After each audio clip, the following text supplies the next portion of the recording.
पर भागेलू। हटबा कि ना? अरे काहे हो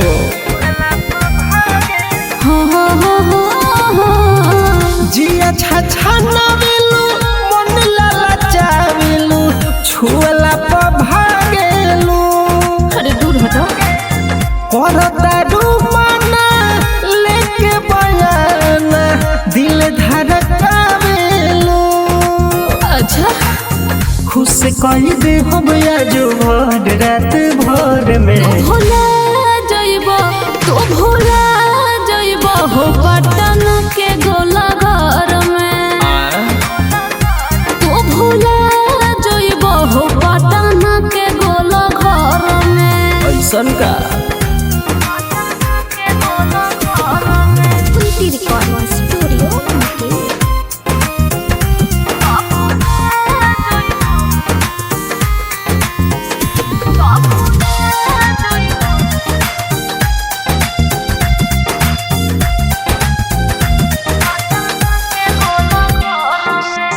खेलल खिलाड़ी हई हम बचपन के ऐसे न सीना देखाव छरपन के। अच्छा ई बात बा। अरे हो सुना पता चल जाई हो कितना पानी में बारो। 2 मिनट वाला बाबू तो मालिक बारो। आव बुता दिया गे जरता भीतर में। भोला जइबो तो भोला जइबो हो पटन के गोला घर में। ऐसे हो तो भोला जइबो हो पटन के गोला घर में। सच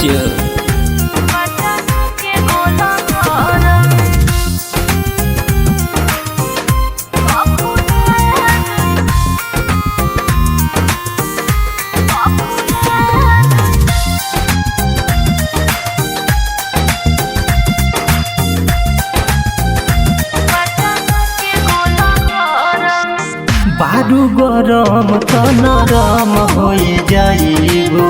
हमारा नियन तुम रद नहीं पाइबो। कैसन हो? अरे मोछ वाला है हो। कतना होइले आ गइले ना खुश कइले हैसन अंदर बयान धरा घुस गइले। चलू मितेश लाल के आइबो जे कहर में। भोला जइबो तो भोला जइबो हो पटन के गोला घर में। अरे डूबे नानू तो भोला जइबो हो पटन के गोला घर में। डूब जइबो। अरे डुबकी मार के निकल जाए।